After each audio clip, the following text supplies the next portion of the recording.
everyone, and welcome to Northeastern Illinois University. That's right, welcome, good evening. How are you? I'm Liesl Downey. I'm Vice President for Institutional Advancement, and we are just so pleased to have you with us tonight, as well as those of you joining us on our live stream of this lectureship. So welcome, welcome one and all in person. Good to be back together again, and also online. So tonight, we will hear from not only a healthcare leader, but a superhero in our state. Indeed, for millions of Illinoisans, over the last 2 years, Dr. Ngozi Ezike became one of the most recognized people in our universe, appearing so often alongside Governor J.B. Pritzker to provide us with the most recent data, expertise, guidance, and her empathy and compassion. We are so proud to host Dr. Ngozi Ezike this evening. This lecture series was, of course, made possible through the generosity of Mr. Dan Goodwin, who is with us tonight. Let's go ahead and thank Mr. Goodwin. He's actually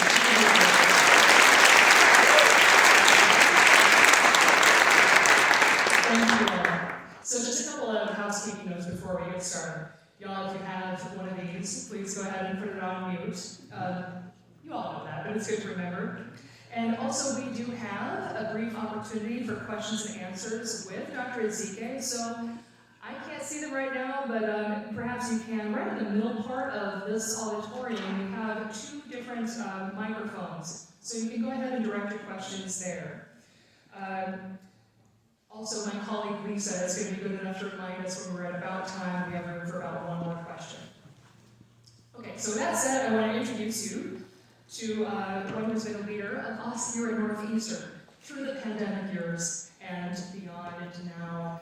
Dr. Gloria Gibson has been president of Northeastern since 2018. She came from Morgan State University, where she served as provost and senior vice president for academic affairs, and she earned her PhD from Indiana University Bloomington in folklore with a concentration in ethnomusicology. At NEIU, she continues to focus on inclusivity, support for diversity and equity for the students that we serve, and she works hard every day to bring opportunities to our students in our community, including events like this. Let's please give a warm welcome for President Gloria Gibson.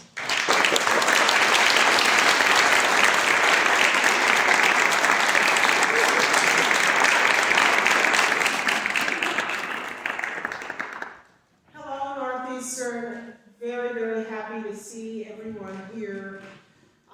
It is indeed an honor to host Dr. Ngozi Ezike this evening. The last time we hosted the Daniel L. Goodwin lecture was February of 2020. That was right before the pandemic. So I have really missed having this event and having invited guests here in person, and also those that are watching as we live stream this event. As we know, over the past 2 years, we've all experienced the pandemic, and we've experienced it in different ways. We have new understanding now of a pandemic, its effects, and again, on our communities, and for us here at Northeastern and for faculty and staff, how it has affected also our students. At the university level, we established a COVID-19 task force and charged it with addressing the safety and security of our community.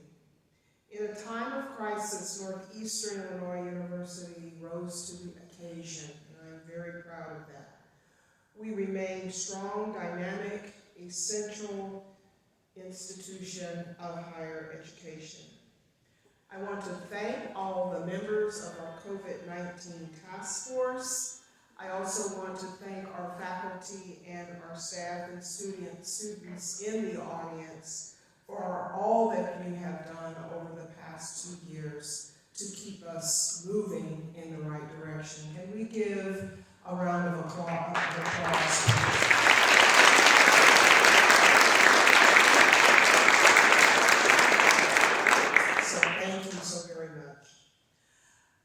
Ngozi Ezike was one of those leading voices that helped all of us guide us through such an experience. And we are so grateful to her for the work that she did.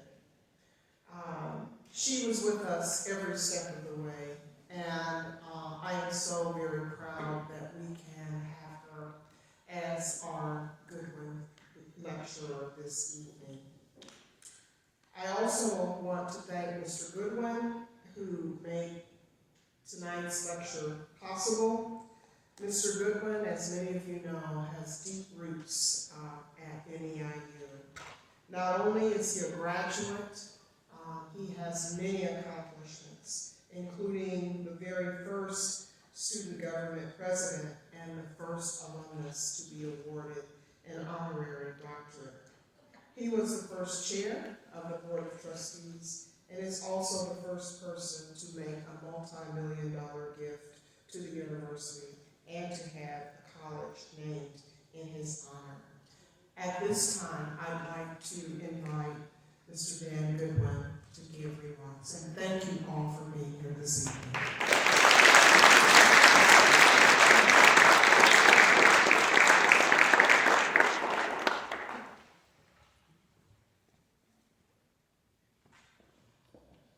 Good evening. It's going to be a wonderful evening. We have a great speaker, and we were very fortunate to get her. The Goodwin Lecture Series was established to promote environmental free speech on the NEIU campus. It's designed to be a forum to safely bring together speakers of national renown to help inform and enlighten students through a multitude of viewpoints and perspectives, even if some of those viewpoints might be viewed as controversial or counter to the belief of others. When a society tries to control free speech, who would make the decisions as to what speech is acceptable and what speech is not? It's a very dangerous path to go down. To paraphrase the American Civil Liberties Union, when you hear a speaker who says things you do not like and do not agree with, that is the very speech that needs to be protected. The NEIU Student Code of Ethics, this is Northeastern's Code of Ethics. The Northeastern Illinois University exists for the transmission of knowledge, the pursuit of truth, and the development of student inquiry. The ability to challenge your teachers, that's right, that's what I said, the ability to challenge your teachers and express your personal views are indispensable to the attainment of these goals. Students are encouraged to develop the capacity for critical thinking and to engage in a sustained and independent search for the truth. The power and value of free speech is never more evident than when you are confronted by ideas or viewpoints that are counter to your own. Such experiences test our beliefs, challenge our understandings, and are vital components in the sustained journey toward independent truth. Such an environment is the hallmark of world-class universities, and we consider ourselves one. I am honored to be able to present this lectureship series. Thank you.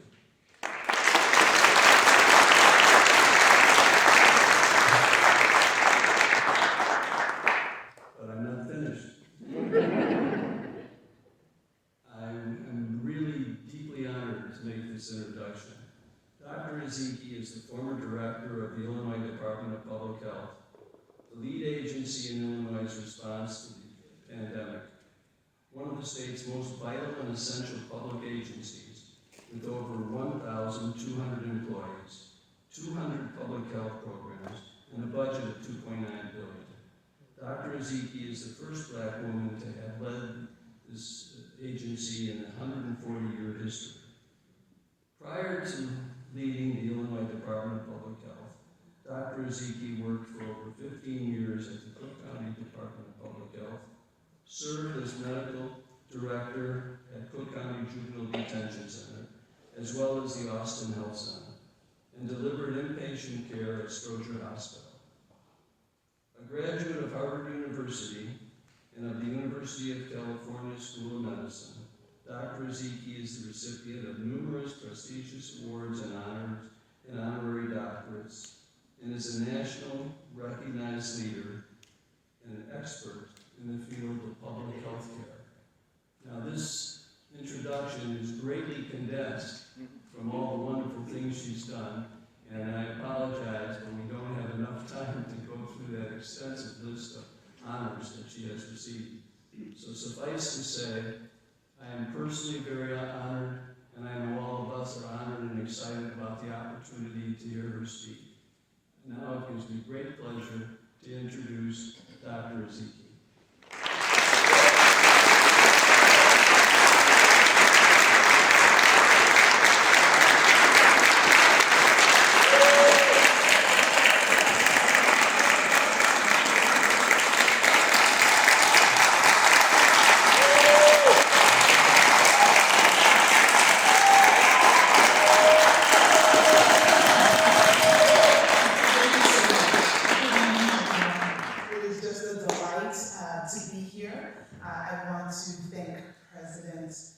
Gibson, Mr. Goodwin, the Board of Trustees, the Foundation Board, and anyone who I may have missed. I want to thank you so much for having me here. I don't think we had this lecture last year for, I don't know, some reason, but I'm so glad that we could be here together tonight.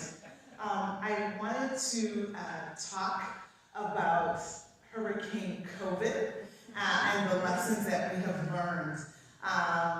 I don't have my notes as I was moving from one event to the next, so this should be really fun. But as one person has told me one time, you have lived this, you know this, so we will rest on what we've experienced and see if any of the notes I was able to just quickly throw together on my phone now will piece this together. I also want to thank Ms. Liesl Downies, because she got caught in the double booking of 2 events on the same day and was just so gracious, and I'm so glad we were able to make this work, and I'm so glad I got to meet so many people at the dinner before this event, and I'm really excited to be here and that we're all able to work this out. So thank you everyone for putting this together and being so patient and gracious with me. Am I controlling the slides, or do I just say advance the slides, please? Oh, I have a pointer here, sorry. Where am I? Okay, so the disclosure, I don't know how I just did that, but we'll figure this out. Disclosure. So unfortunately, I have no relevant financial interest to disclose. I'm working on changing that status, but that's the case right now. All right. So I was likening this COVID dynamic to a hurricane. And again, for any of the meteorologists in the room, I am not one, but I was just thinking about the stages of a hurricane, and first there's the warning of a tropical disturbance, and I would say that warning was probably when we heard around the turn of the year. I know I was in Africa in New Year's, and even as we were celebrating the New Year's, there was talk about something happening in China. It wasn't quite clear that was really a thing. Of course, it turned out to be a thing, but something was brewing over there. That was the warning. And as the hurricanes go, first we have this tropical disturbance where the storms are picking up speed, the wind speed. I know that after the disturbance, there's a tropical depression, and then the storm actually forms, and then the hurricane hits. And then you deal with that, and then you have to deal, of course, with the aftermath. So let's talk about that. So again, the tropical disturbance, I think, was what the murmuring, something was happening over in this place called Wuhan, which I don't think I knew about Wuhan before, December of 2019, but I became intimately connected to Wuhan subsequently in 2020. And what we knew then was that, okay, if you have symptoms of fever and cough, if you're having shortness of breath, and at the initial definition for the case definition, you had to have recently been in Wuhan or connected closely to someone with Wuhan, and if you had all those pieces, maybe you had this mysterious new disease. Do you remember what it was called initially? We didn't call it COVID first. What was it first called? Coronavirus. Novel coronavirus, right? Because we had coronavirus. I'm a pediatrician. Coronavirus is like the standard garden variety cold that kids get, which is very common. You get coronavirus many, many times, but this was the quote, novel coronavirus 2019. So the tropical storm was forming. The CDC called all the state health directors at the time and was letting us know of something that was coming. And because there are just so many flights, obviously, from China, into Illinois, Chicago specifically, they were trying to identify maybe certain major international hub cities where we would have to maybe implement some quarantine and isolation for people who would be coming from these areas. So we're like, okay, we're talking, we're planning, we're thinking about possibilities. Maybe we'll have to look out for this novel thing. And then as we, got people coming in, then there was the ban, right? There was a travel ban, and so a lot flights were stopped. And so supposedly that was supposed to slow the transmission. Of course, we know that, in December and the first weeks of January before the ban, thousands of people had traveled from Wuhan and other parts of China into, not just Illinois, but many other states in the country with, obviously interstate travel being what it was. So we had our first case. Anybody know when the first case in Illinois was? March of 2020 is when we shut stuff down. The first case was January 24. We had the second case in the United States, right? The first case was in Washington. January 24th, we identified our first case. And it was like, okay, this was a woman who had come from Wuhan. She had been with a sick relative. Okay, yeah, that fits with the definition. It's, came directly from Wuhan, had the symptoms. Okay, we've got this. We don't have any other cases. Then shortly, about a week later, we had our second case. Who was the second case? Anybody remember this? It's only my nightmare. Who was the second case? Right, the second case was her husband, right? So the woman from Wuhan, thank you, somebody was living this with me. This nightmare, thank you. I was not doing this alone. So we had the first, the woman from Wuhan who had been visiting her dad, and then it was her husband. So, no cause for alarm. Of course, someone who lives in the same house, shares a bed, that person, even though he didn't go to Wuhan, obviously a super close household contact, that would be the second case. And so we were still like, okay, we don't want people to be alarmed. 2 cases, Wuhan, connected to Wuhan. Then, we got a third case. I don't expect anybody to know this third case, but somebody can blow me away if somebody knows the third case. Was it a teacher assistant? Say again? Teacher assistant? That was number 6. Oh my gosh. I think the third case was like a teenager, a college student from Italy. If you remember, Italy was on fire at the time. I mean, we're not going to go all the cases. But like, that was the third case. And so they were trickling in, and pretty soon we were like, wait a minute, like it's not just connection to Wuhan, and oh wait, there's this weird missing taste and smell, which I've been a physician for 20-something years. I don't know another infection that actually, as a routine, as like a diagnostic code, is associated with loss of taste or smell. So that was a very specific thing. And then it was like, oh, but it's also, some people, I think there were some issues where people were like, yeah, I'm feeling ill, I just have this, runny stomach, and we didn't have that as a symptom for COVID, and then it turns out, oh, boom, that's COVID too. muscle, body ache. So then it was just like, we were calling it the great mimicker. Anything you had, that's COVID, you know? And so it was just like, is that COVID too? But then we didn't have enough tests to test everybody. So then we were like, if you have a symptom and you're around somebody who was diagnosed with COVID, just call it COVID too. You know, like, it literally was that because we didn't have enough tests. So we're busy trying to scale up testing throughout the state. Actually, we were the first public health lab in the country to be able to do the testing on site. All the other states were sending all their labs to the CDC. It was taking 1, 2, 3 weeks to get results back. We ramped up that testing. We even gave the technology and the supplies to other, academic and private labs in the state to help them ramp up so that we could be like just a very vigorous testing state. So then the hurricane hit, and I would say that was like March, March 14th. March 13th is when I think the governor made the announcement that, schools are gonna close. I think they announced that the city's St. Patrick's Day parade was not gonna happen.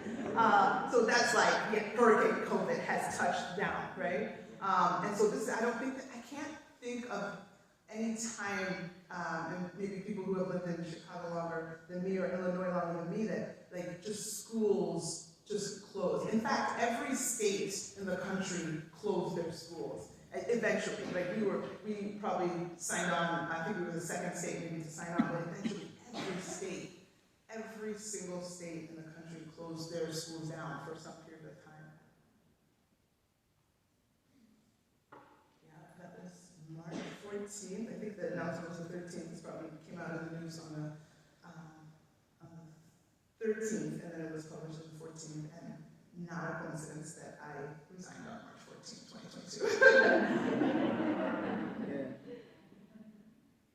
So again, we did have the first case of person-to-person spread. That was that wife to husband, the Wuhan to the household contact. And then from that first and second case, now the totals, of course, we've had over 3 million cases, but more sobering are the 37,000+ deaths that we know of that are confirmed related to COVID in Illinois alone. And unfortunately, we're really approaching a very grim milestone with the U.S. total approaching rapidly 1 million deaths in just 2.5 years.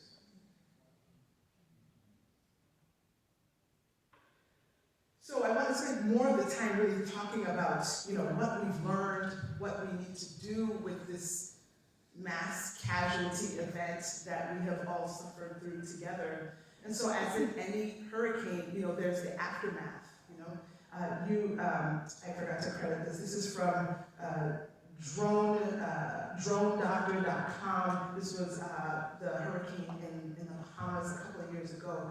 You start first with your recovery period. You just have to understand, is there anything that can be recovered? What is the damage? What has happened? What is the toll? Trying to figure out what's the death toll. And it's not just the death toll, right? Because there are a lot of people that survive COVID but have the long haul or the long COVID and have lingering effects even after getting out of the hospital, maybe even after getting off the vent, but just chronic morbidity that has to be dealt with in the aftermath.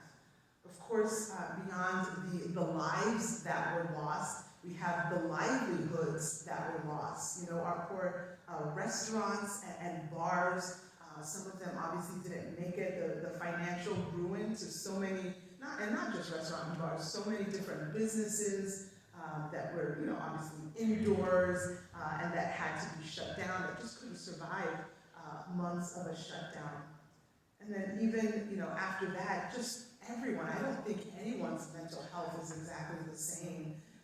Even if you didn't get COVID, if you're that one person that didn't get COVID, just the thought of always, do I have it? That if you even have a sniffle or just have a tickle in your throat, is this COVID? What's going to happen? What's going to be the results?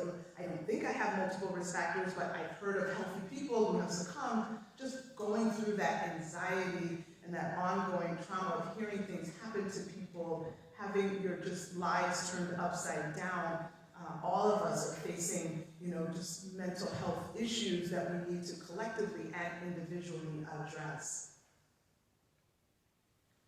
So as you think of the, assessing and figuring out what happens, and then figuring out how you build back, right? And hopefully build back better. And so redevelopment and figuring out what that new normal should be are really the next stages. And so that's what we really want to spend our time talking about. I don't have my notes, so I'm just talking, and I also didn't mark the time, so I'll be listening for the Oscar music. Don't slap me, just play the Oscar music, and I'll know that it's time to stand down. So one of the really important things is just really addressing the confluence of pandemics. There were multiple issues going on at the very same time. Of course, there was this novel coronavirus that not just, and one thing that I had to explain to people over and over, because they would say, oh, well, I already got COVID, so I'm good, and I was like, you maybe had COVID-19. You realize we're on COVID-20, 21, just understanding there are variants, that there were there were cousins that had come on board to join the party and that weren't quite sure if one completely protected you from the next, all of that. So COVID-19 was that pandemic and the variants and all the cousins and the brothers and the sisters that came through. And then there was, just this ongoing pandemic that we have had of chronic diseases that have not been taken care of, right? So we know how prevalent diabetes is, obesity is, and we have an issue in this country where sometimes we tiptoe around some of these important issues related to obesity, where we don't want to offend people, but then in not really talking about it, people understate or misunderstand the real seriousness of that condition. And unfortunately, I know many children. I'm a pediatrician as well as an internist, as well as Dr. Who's in here. And so I know that there are many kids that I know of that their only risk factor was their obesity, and that had severe illnesses, and some kids, that died.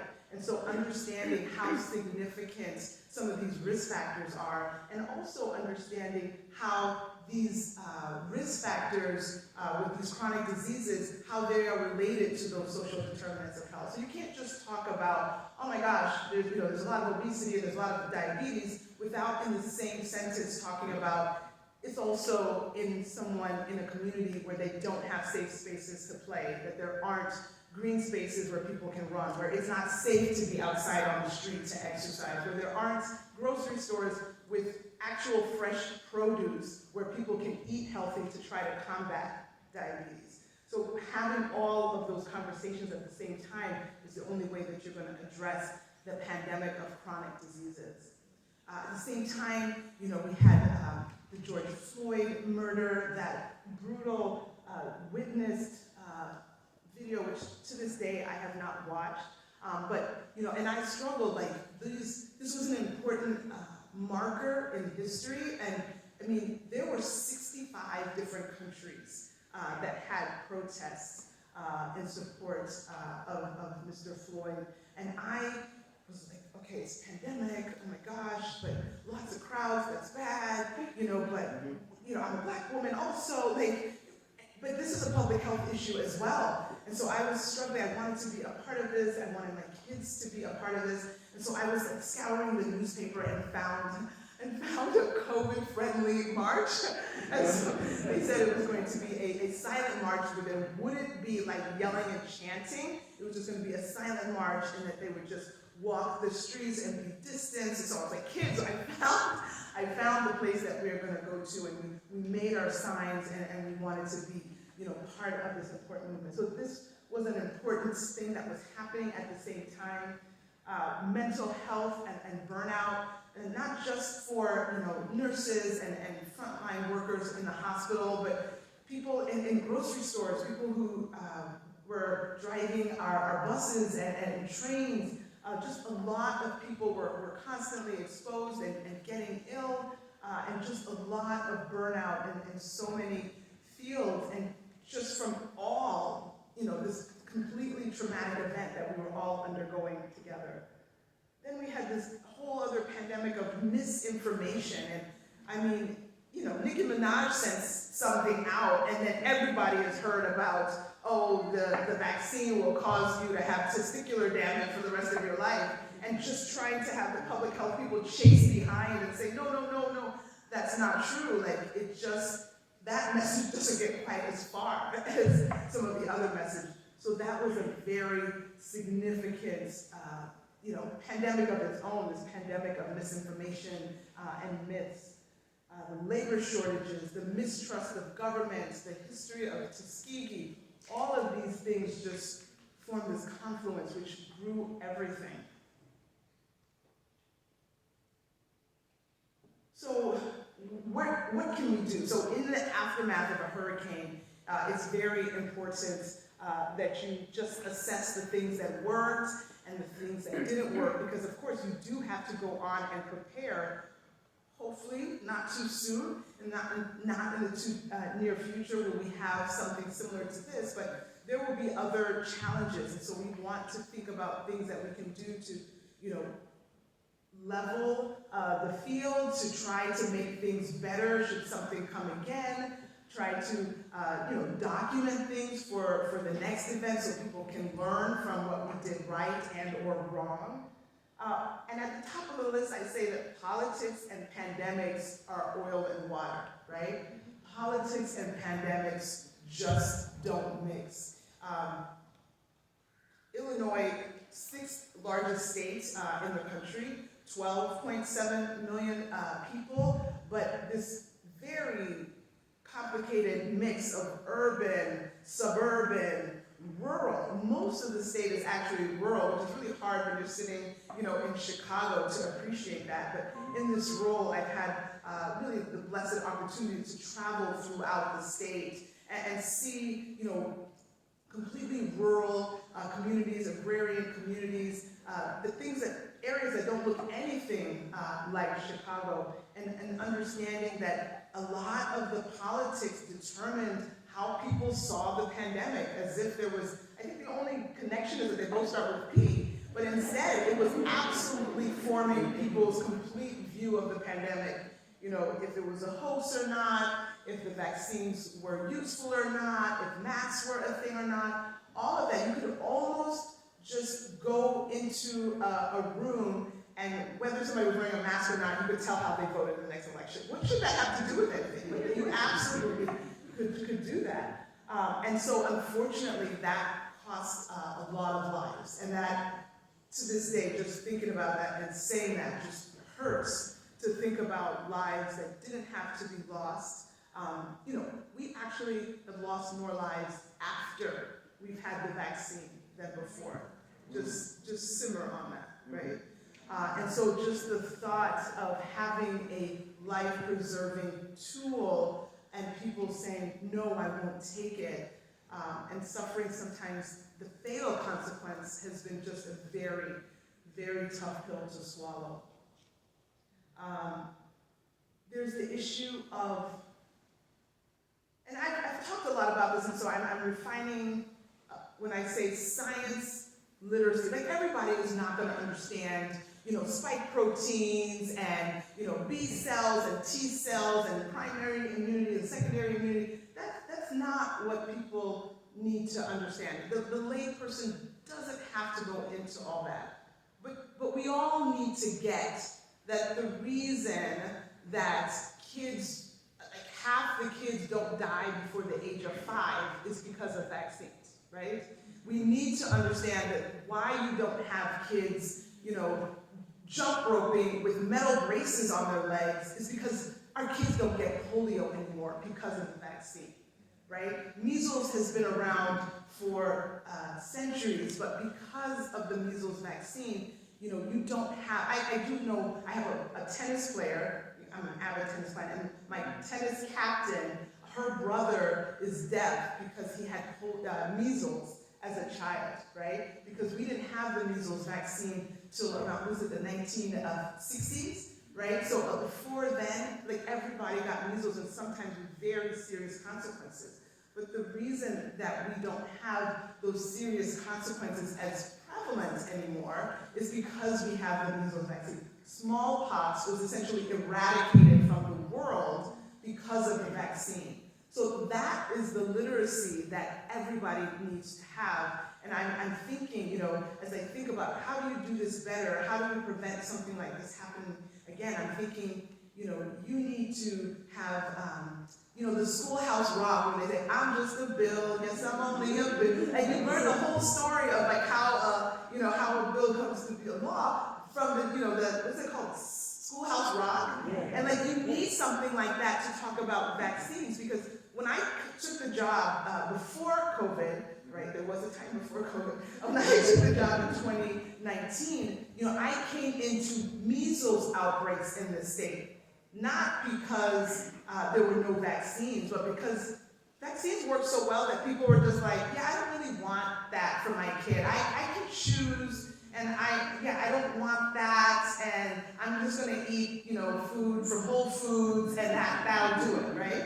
And so those kind of choices have resulted in measles outbreaks in the state because of lowered vaccination levels. And so really starting at, you know, the preschool level, starting, you know, in kindergarten, and explaining to the kids, like, I know you hate it when you go to the doctor and then the nurse comes and you know what's about to happen, but this is why you have to do this, and show, you know, kids that maybe didn't do so well or that are wearing those braces because of polio, so that kids understand why they have to have those pokes, those jabs, that it's really for their good, even though it does give them a really, you know, not yucky owie, but they'll get those fun Band-Aids and those cool stickers afterward, and it's worth it because it will keep them healthy. We've got to spend more energy and time on educating people. I mean, the truth is that in clinical practice, I've always known that around flu season, we were going to have low uptake for the flu shot, particularly in the African American community, a community that I would argue needs it more in terms of the high rates of the comorbidities that would portend a worse course with influenza or the flu. And yet, you know, it's a very common thing in the African American community to say, oh, no, my family doesn't do flu shots. I'm like, your family, like, it's not a family tradition. Like, what do you mean? We need to do this. And so really, like, we had never settled or solved or improved on that issue. I mean, our flu shot rates in general were less than 50%, you know, as a country, and lower in the African American community. And so really, like, increasing our literacy and understanding of what shots, what vaccines do. You know, if people had a better understanding and respect for vaccines generally, maybe that would have helped when we had the COVID vaccine. Equity as a foundation. I mean, it's not just in clothes that one size doesn't fit all, right? You know, like, the solutions that will work for one community will not just work for every community. The messages that will work for one community will not work for every community. Obviously, there are communities with significant issues that if they're not specifically addressed, you are not going to get the behavioral change you need. And behavioral change is the thing that public health experts are always trying to do, and it's probably the hardest thing ever.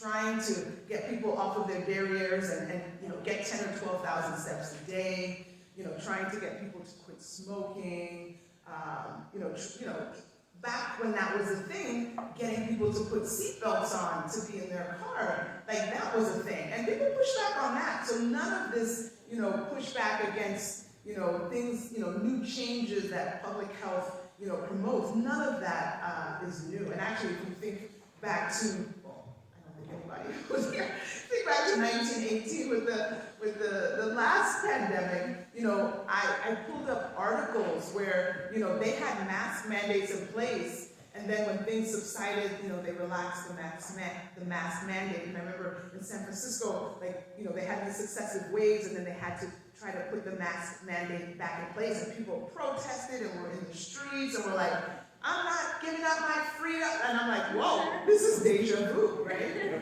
And so none of this is new, but we are not learning from history in order to avoid repeating some of those mistakes. But so as we think about all these things, they're all interrelated. Like, how do you communicate with people effectively? It means having different messengers for different groups, having trusted messengers that people will actually listen to. Having the right place or venue. So we were having vaccination drives in Black churches led by the pastor, where the pastor would help organize it. They would get the information about it. They would be the first one to stand up in front of everybody and get the vaccine and say why they were doing it. So we'd have that for our Black churches. Then we would go to, Spanish-speaking churches. We were in Vietnamese Buddhist temples, like really just trying to reach out to all the different communities so people could see themselves, see their trusted leaders and say, okay, this is something I could do. Information sharing, that is a very exciting piece of how engaged everyone was. I mean, part of it is because a lot of people were sitting at home, right, and had time on their hands. But everybody was following, a lot of people were following the numbers. Oh, the numbers went up. Oh, how many people, perished in the last 24 hours? Oh my goodness, what's the percent of ICU beds? So more people were following this information, wanted to know more and more. We had all kinds of metrics on the IDPH website. I mean, when I started at IDPH in 2019, we had one person that formed the comms team, the communications team. Obviously, that became a significant problem. We now probably have a team of about 15, right? We have contractors, we had to have people who had different language proficiencies, people who could outreach to different groups, people who could dedicate to the social media page. We probably had 2 followers on social media, like before COVID, and then now it's like thousands, right? And so we wanted to use that opportunity to share information, try to combat some of the information. And so information sharing is a very important piece, which, you want that engagement. I think before COVID, somebody was just like, epidemiologist, is that a skin doctor? And I'm like, no, close, epidermis, but no, that's not the same. But now, everybody was an armchair epidemiologist. Well, I think that, so it's like, we want to keep that engagement, and we want to keep making sure that we have ways to share all of that information with people and keep them activated for whatever will be the next issue that we have to get information out. I put this on their sick leave policies because we had an issue that, it's a false choice. It's a false choice. How do you tell somebody who's working in a factory alongside dozens of people, doesn't have any paid time off, that, oh, this person had COVID, so you're exposed, you need to go quarantine at home, right? You need to go home for 14 days because you might catch COVID. And yeah, you're not gonna get paid for those 14 days because, there's no paid sick leave, but you don't wanna, you potentially could have COVID, so you have to stand down for 14 days. Like, how does somebody make the choice between putting food in their kid's mouth and spreading COVID to someone else? That's not a fair choice.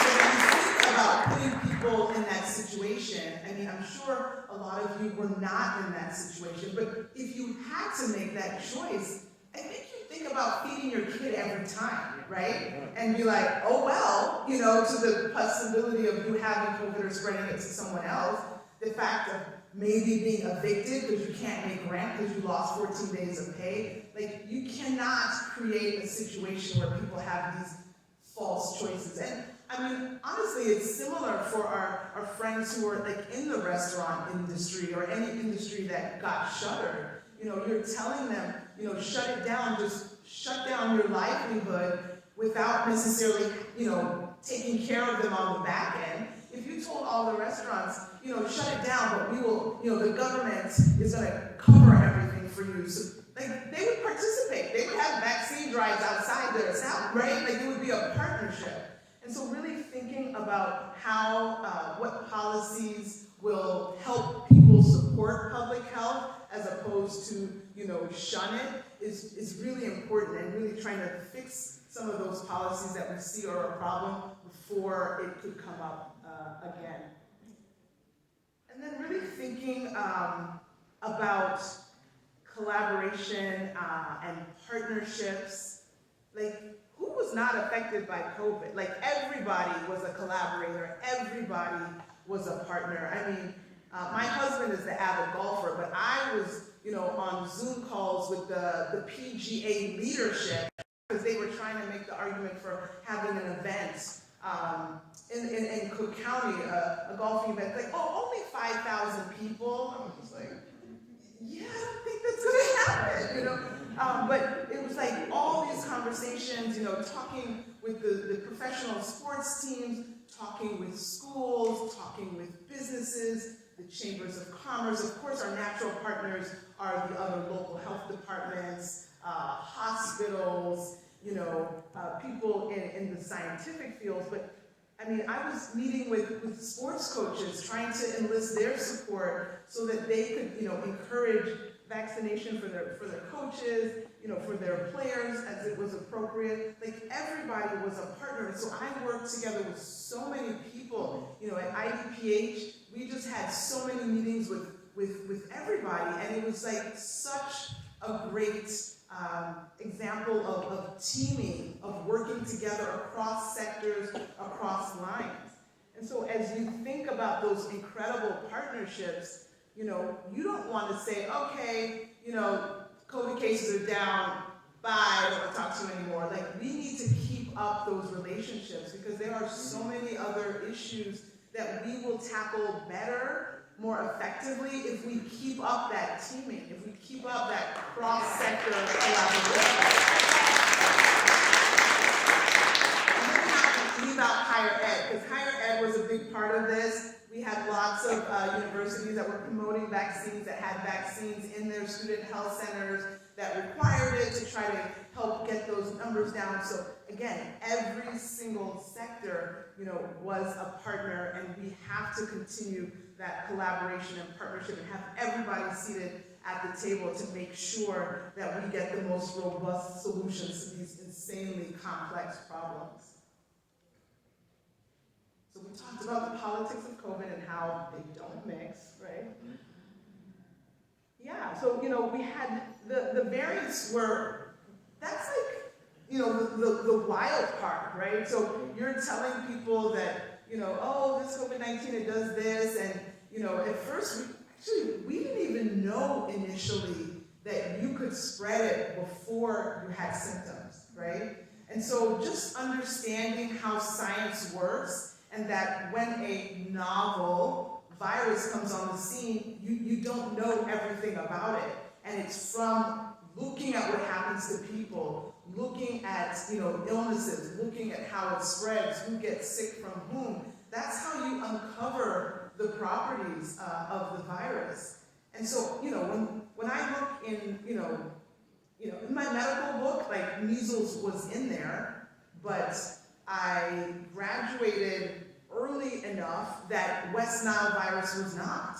West Nile virus was not really studied and recognized, that makes me really old, but yes, it was not in my book. So I learned that after about, West Nile virus and what it does. And so understanding that, when something comes out new, you won't know everything, that was very difficult for people to understand, right? And so thinking that, wait, can you get it?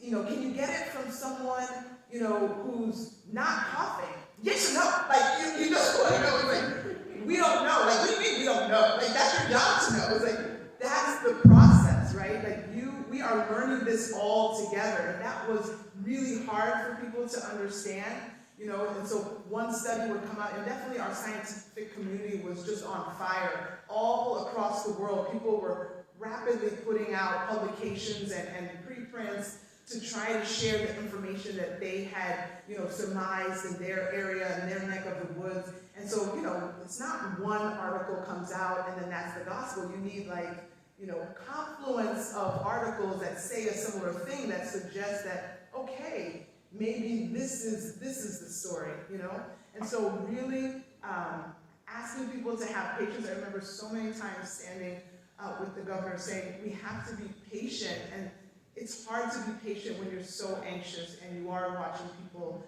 perish and there's so much uncertainty. But unfortunately, that's where we found ourselves. And then with each successive variant, we had to start all over to understand, does this spread faster or slower than the previous? Will this one, can I still catch this one if I already got the other one? Will the vaccine that I got be protective against this new, all of those things, you had to wait and see. So we would know that a new variant was on the rise, but we couldn't tell you the answers to all those questions right away. And so we needed the tincture of time to really get all the data, as much data as we could to really answer those questions. And having people try to wait for that was a challenge. And again, ties into the communication. How do you reassure people while saying, we don't have the answer? Because that's not reassuring, right? That wasn't reassuring by its nature. Another challenge for the communications team was that the strategies changed. At one time we were saying because we didn't have enough tests, we were if it walks like a duck, quacks like a duck, it's a duck. If you're coughing and have a fever, it's COVID, because we didn't have the tests. And then when we were able to ramp up the testing, we were encouraging everybody, go get tested, And so then it's wait, these people don't know what they're talking about. They told me not to get tested, now they tell me to get tested. Wait, just But that is what happens. Situations evolve, and trying to message that carefully so that people understood, why the recommendation is different than what it was 2 months ago. That is something that needed a lot of expert communication. As one of the state health officials in the country, I am part of an association of the state health officers, so I was on Zoom calls with my colleagues, all across the country, multiple times a week. We were sharing experiences, sharing what things worked and didn't work. Ohio did this lottery that they're going to give kids a college scholarship, and I was like, let's try that. I was like, Governor, let's try this. He was like, okay. We're just trying to learn from one another and try to do what works, but really trying to get all these messages out and then be able to change the message takes a very skillful communications team. It really teaches us how important it is for scientists who might be, brilliant scientists, understanding how important being able to communicate what they're doing, how to translate, viralese into English for the lay person, because they wanted to know and they needed to have some level of understanding so that you could get that buy-in, so that you could make the recommendations that they would hopefully follow. At one point we were not doing elective surgeries. Emergent surgeries were put on hold because we didn't have beds and we wanted to keep beds open for our COVID patients. But when we got into lulls where the cases went down and there were more beds open, then we were saying, okay, people, you've delayed your medical needs enough. Please go to the doctor. And then it was like, wait, you told me not to go. Now, again, being able to very artfully share those messages and share the evolving nature of this pandemic was a significant challenge. I'm waiting for my Oscar music, so I'm going to go into y'all.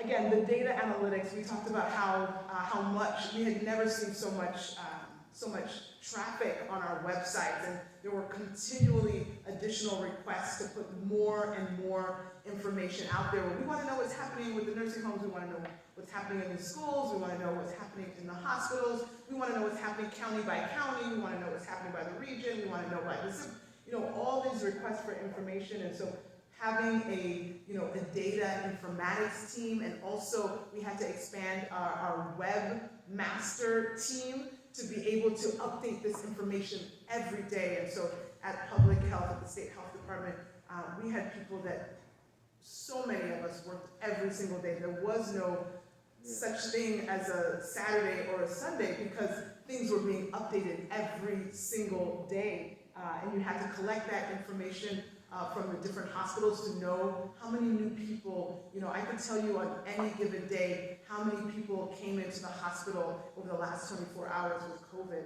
and that was updated on our sites every single day. And just being able to have that expertise to be able to be nimble and adjust things on the website and update it and make corrections, those are new skill sets that we had to develop at the public health department.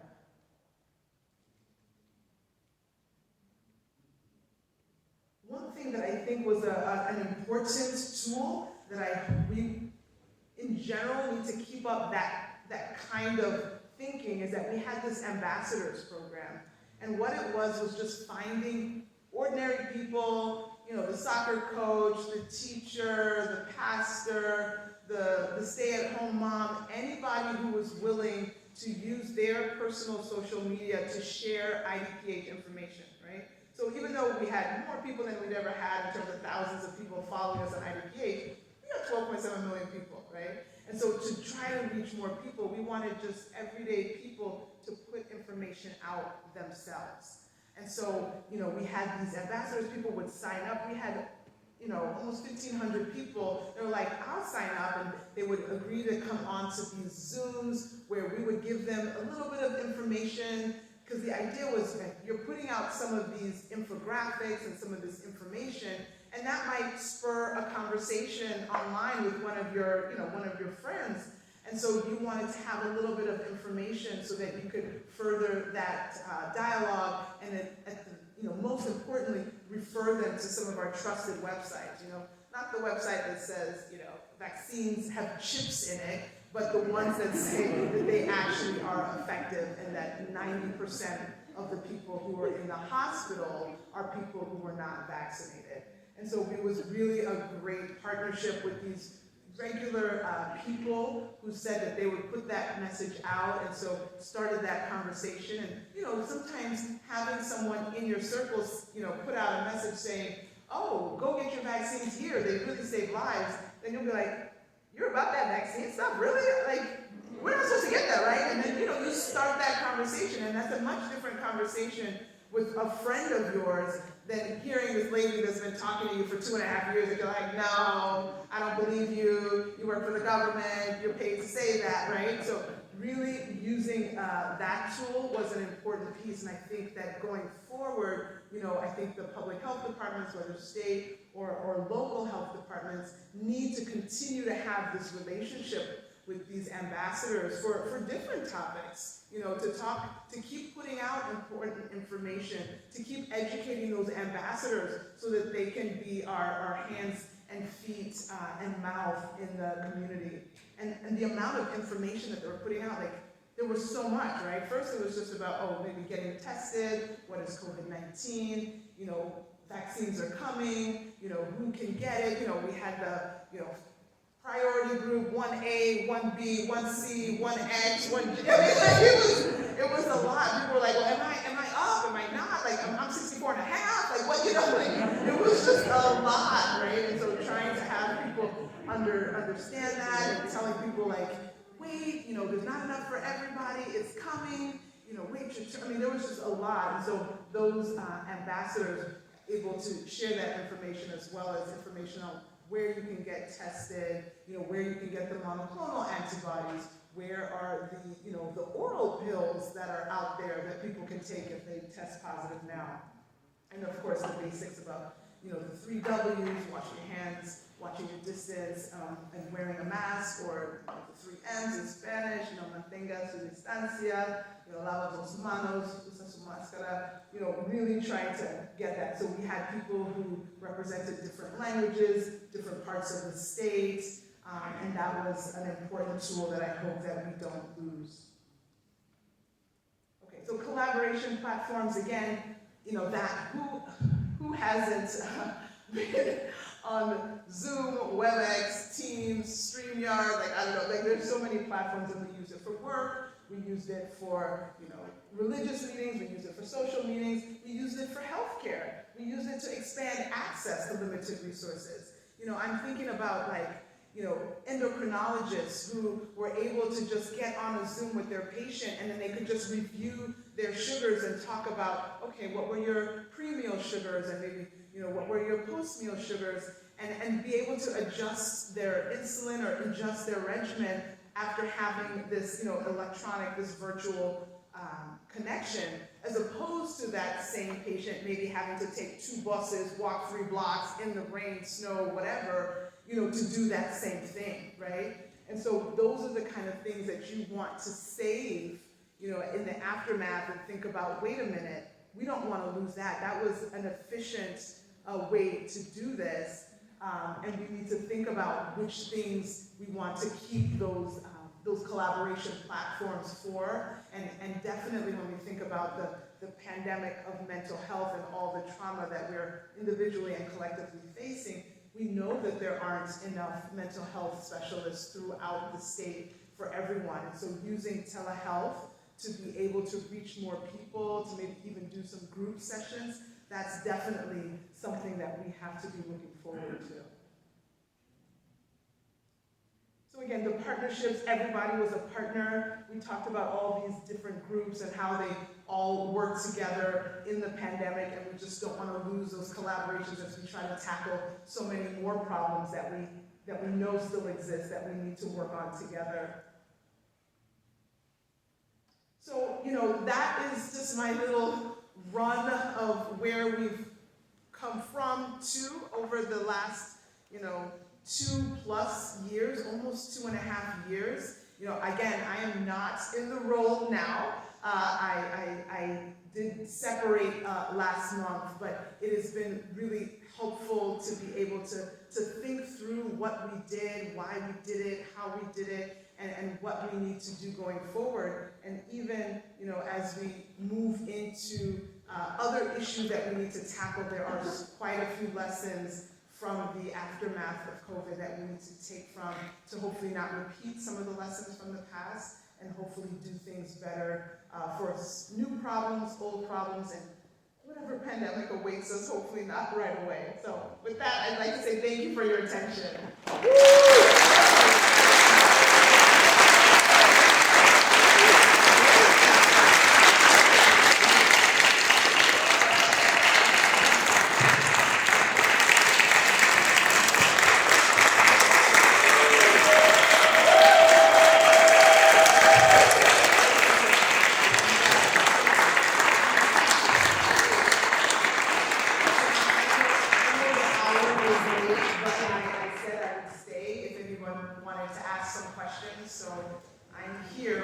Do not feel bad if you make your way towards the exits. Oh, thank you. So we have microphones, stations here. If you, we get the lights a little bit so people can see, be able to walk. So if you are able to come up and ask a question, that's great. If you would like to ask a question but would like to stay in your seat, you can wave, and we've got about 10 minutes, and then we'll let you know for the last question. Hi, Doctor. Hi. I am a social worker, and I found it very difficult to help people during COVID, and it was very frustrating. Is there anything else in my profession or in the mental health profession, I noticed you mentioned it a lot, that we could be doing to help people at this time? To help you, or for you to help others? Help others. So I guess I don't understand. I mean, you found it difficult to help people? Yeah, it was very difficult to convince people about when COVID first came out, about how to go get word protection, all the information that was coming out, the misinformation, trying to correct the misinformation. It was very difficult. Even now, I find it a little bit difficult because people kind of lost faith in everything. I mean, it's a difficult time, and so I remember a lot of the message that I tried to say was just have compassion for people, because, you were seeing people maybe resisting something that seems so obvious, but we just don't know the full story, like what they've endured, what they may have lost, what they've been dealing with, and so, just in kindness, I know that, being patient and kind is always the way to reach someone, as opposed to being like, forget you, like that's not gonna work. But, just offering what you can, when people are ready for it, like that's when they can take something. If they're not ready, we have the stages, like when we're trying to encourage somebody to quit smoking, like, you have the different stages, and if somebody's not ready, you can share the information, but if they're just not ready, like, it's just not the fruitful time, but at some point, hopefully, it will get there, and you can hopefully nudge through, but, it definitely has to be the right time for the person, and I know it must have been challenging for you, but I appreciate it. You were still trying to hang in there, but you can't win them all, right? True. There's a question right here. I'm a little bit over 65. I've had 2 Modernas and a Moderna booster. Do you have a recommendation of what I should choose or get for the second booster?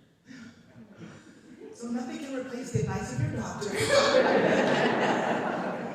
No, I mean, we know that those, I'm definitely not gonna tell you to go get a J&J. We know that the Moderna and the Pfizer vaccines are the top 2. I'm not knocking the J&J, but we do know that there's a top 2.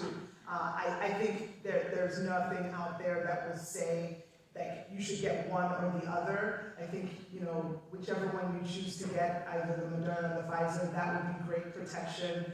We see that both of those are doing the job, and they're super, super similar, but the important thing is to get one of them. Okay, thanks.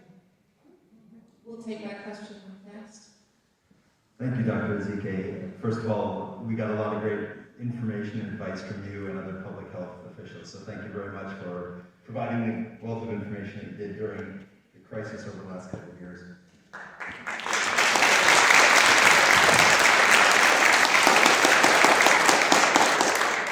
That wasn't the question. Thanks, we're good. But it gave you some great applause.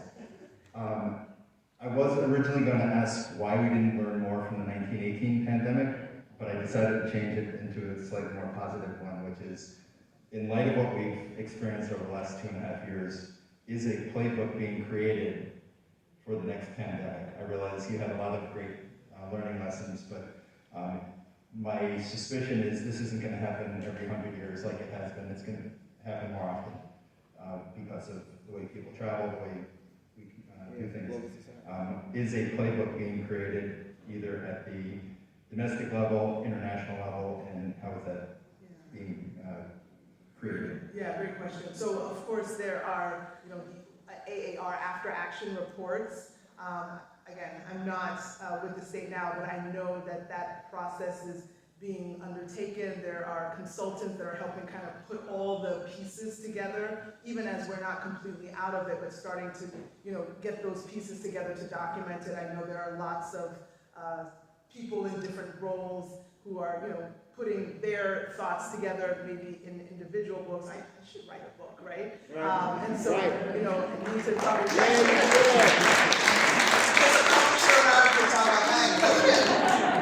but really, we're going to have that. But yeah, definitely, IEMA, the Emergency Management Agency with IDPH, is definitely working on after-action reports, and I know they're doing that at the CDC level. That's just standard operation procedure after any kind of event to have that AAR afterwards. Great question. Thank you. Thank you. Hello, Dr. Ezike. My name is Trudy, and I'm a student media with WZRD Chicago 88.3 FM.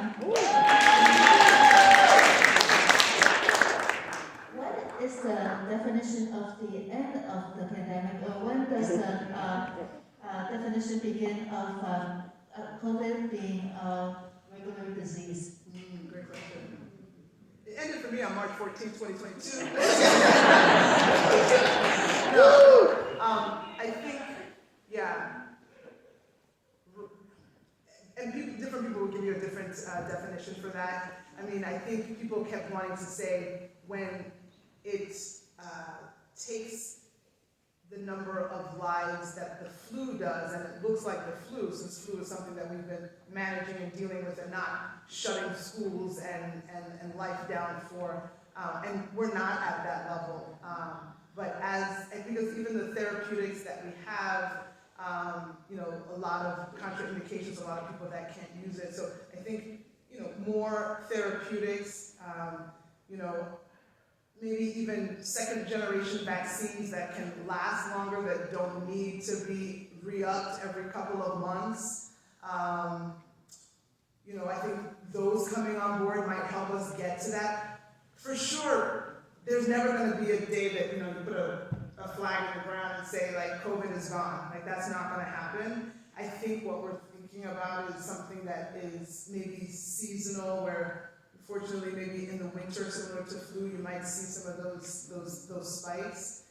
And you might, think that we'll be in a situation, depending on where we are with effective treatments.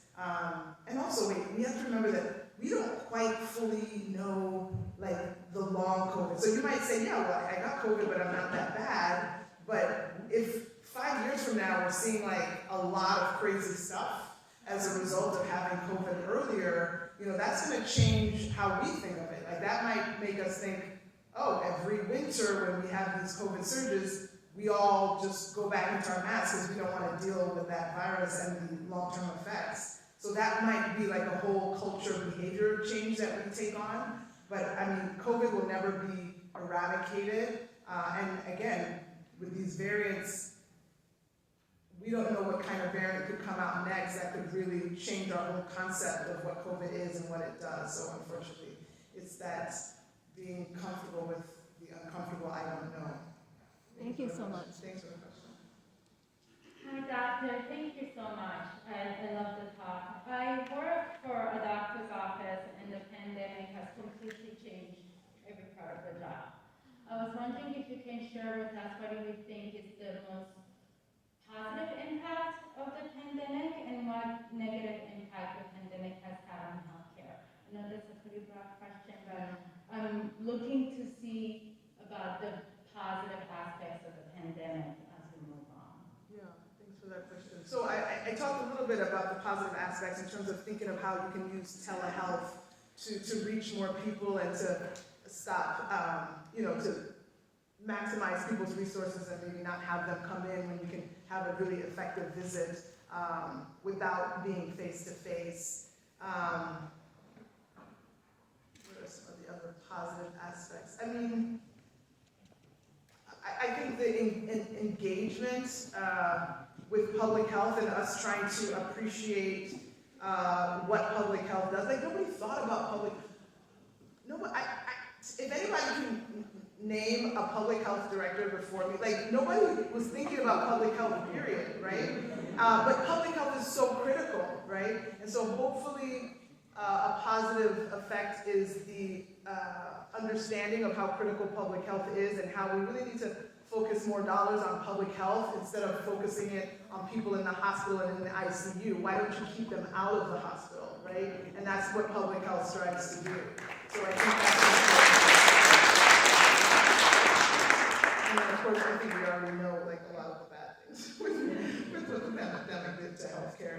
A name at the top of the list is probably burning out a lot of providers, such that we have a significant shortage of people to take care of anybody in the hospital now, and all the well-seasoned, matured clinicians, nurses, are just not there, and so you just have a younger crop of people. I mean, they will learn and they will take care of people, but this mass exodus that's a pain that we're going to feel for a while. Dr. Ezike, you know me, Right here. Okay, sorry. I'm sorry. and I just wanted to say thank you for your fantastic talk. I really got a much better idea of what you had to deal with, which is just incomprehensible, the amount of work and just everything that went with it. Seeing you on television, of course, is just the tip of the iceberg, so I really appreciate you explaining it tonight. Two quick questions, although they're not quick, but if you can give me an idea. The question of one is excess deaths related to how it relates to what happened with COVID. And the other is of great concern to me is controlling COVID worldwide in terms of getting the vaccinations to other places and somehow overcoming the intellectual property issues and that sort of thing. If there's anything you know about that. And they're not easy questions, but Yeah, no. I appreciate it. Thanks. Right. Remind me the first part, so I already forgot the first part after you. Excess deaths. Oh, yeah. Oh, so that was something that we were looking at since the very beginning. So we definitely, the numbers that we have for deaths, and I know it's like 37,008 right now, like that's an understatement. That's well under, there are lots of spontaneous strokes and heart attacks where people did not recognize that COVID was the inciting event. Right. That like, oh my God, they just died of a stroke, oh, they just had a heart attack. That there are actually a lot. I know when we looked at it for 2020, we had at least, I think, 10,000 excess deaths, right? And that was just, and I don't remember looking at it for all of 2021, and I didn't look at it for the beginning of 2022, but that number is definitely undercounted, but the IDPH team can pull that exactly and tell you that there are a lot more deaths that you can't account for, and so a lot of them could be, not all of them, but some of them could be accounted for COVID. The second question about, equity for the world, I mean, we see the WHO director talking all the time about how we've really failed. We're doing the same mistakes that we did with HIV and not getting those medicines out across the world and just putting it in the hands of a few of the wealthy nations. I remember when we started getting vaccines, and of course, we got to the point where we couldn't give the vaccine away. We couldn't even offer you $1 million to get the vaccine. Like, you'll get entered in this lottery and you'll win the job. Nah. Right? And so we had all these vaccines, and I was like, remember talking to the Fed saying, can we have a partner city in Mexico where we can give these vaccines? They're like, these are for US only. Like, they can't be given anywhere else, Meanwhile, you're watching the expiration date saying, oh my gosh, like, this is a tragedy. It's definitely above my pay grade to figure out, how we could get that, because I didn't have the ability to send it off, but that is a hotly discussed topic to say that we are being very short-sighted to not be vaccinating the whole world and thinking just about these developing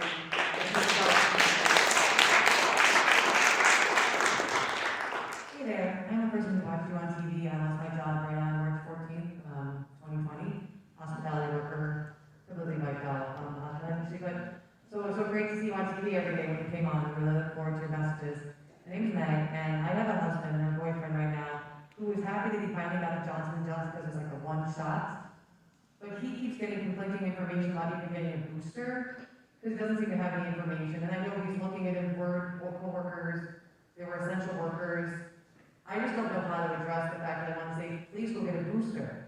But I don't know if somebody who says I've gotten mine boosted, my mom's here, we're making sure she's safe, but what do you recommend to somebody who has a partner who just says, look, I got the one.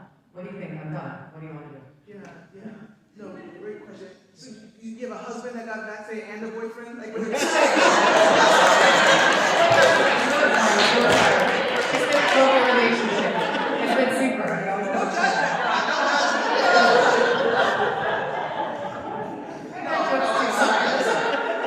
So, no, absolutely anything. Get anything. It's just one? He needs a For the boost, because usually they always say you have to get two if you're going to get the Moderna. You can't just get one. Yeah, And same with the Pfizer, can you get another Johnson & Johnson? That just makes sense. So, I mean, I don't know, is the deal that he's only getting one and you tell me which one, because He I'm not just getting can't afford to two? take off a day of work because he's an essential worker. He does the lighting. He basically makes sure the cell phones and everything in infrastructure kept going to work on the metro every day.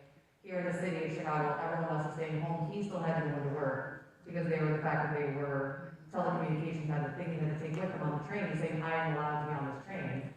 But at the same time, he just seems like in that bubble of like, hey, I'm an essential worker that no one really paid attention to. Like now I'm vaccinated, I can still afford to take a day off of work. And that was really his whole reasoning of why he's not going to get another one, because he's already had to take a whole day off of work. And then he got sick from Johnson & Johnson, and he went to work the following day. And I don't know what to say to him besides like, we don't get it again. No, I mean, I definitely would recommend, you know, you can go, I think you can still go to pharmacies and get, you know, a Moderna or Pfizer. You can go to Cook County sites. But does he need to get two then? That's the whole deal. And I think his time in his mental space is like, I don't have time for two. I mean, you can get, I mean, you wouldn't get the other one, you know, I mean, I would just get the one at least to start. Yeah. You know, I would get that if he's willing, and then. Did any ever go to offices personally? I'm just trying to figure out a way around it, saying, hey, hon, if you could just get somebody from somebody to say, we will bring them to you, so you don't have to go and take off of work to find a way to go. Isn't that hard to go into a pharmacy? It's very complicated to be an essential worker who does. Yeah, I understand. Good luck with that. Unfortunately, this will have to be the last question because we are at time. I apologize. Hello, Dr. Ezike. My name is Lucky Kamara. I graduated from the school in December 2020. I'm really excited to be here. I want to say that watching you on television speak Spanish was really, really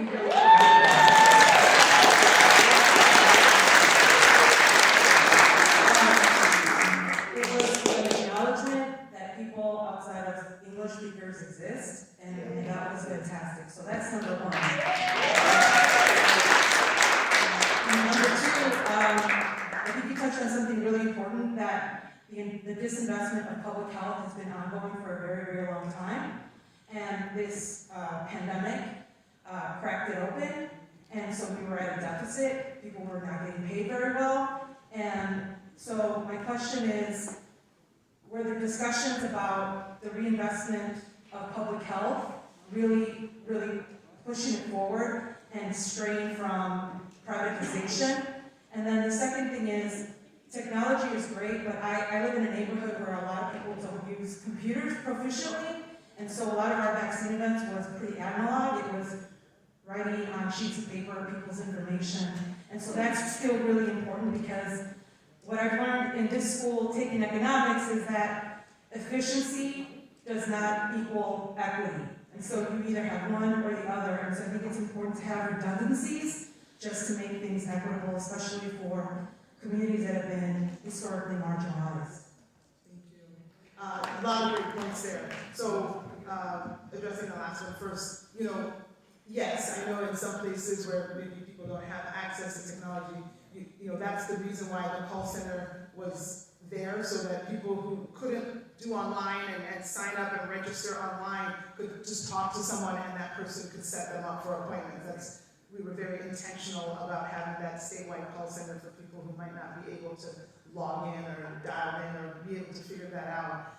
You know, when you go to those sites, you know, the truth is every single person that gets vaccinated in the state of Illinois had to be logged into our database. So it has to eventually get in the computer. So even if you're doing paper at an event, eventually that does still need to go in, because we were literally bean counting every single person, whether you got 1, 2, 3, 4 shots. We have every single record of that in our, you know, in our computers at IDPH, you know, in our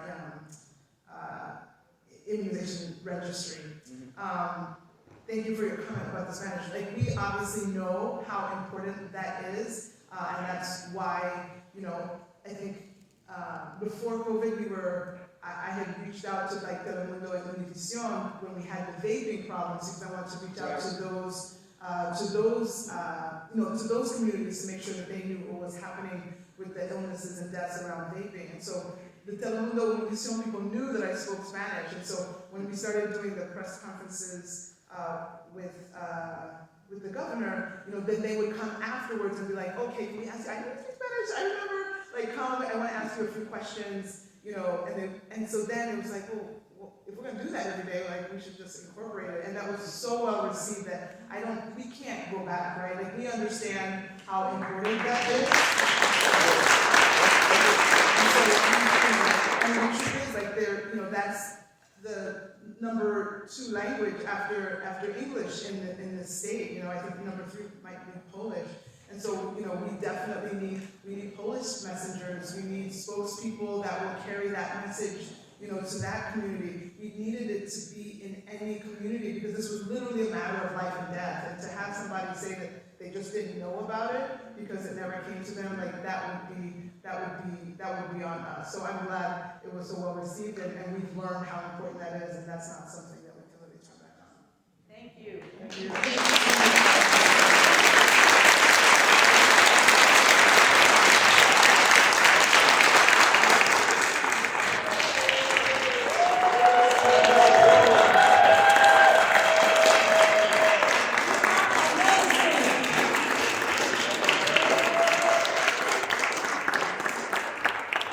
Thanks so much. It was a pleasure to be here.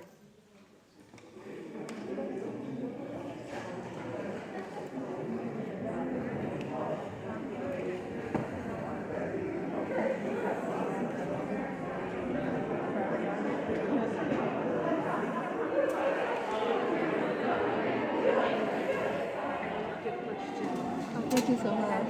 Thank you. Thank you. Thank you.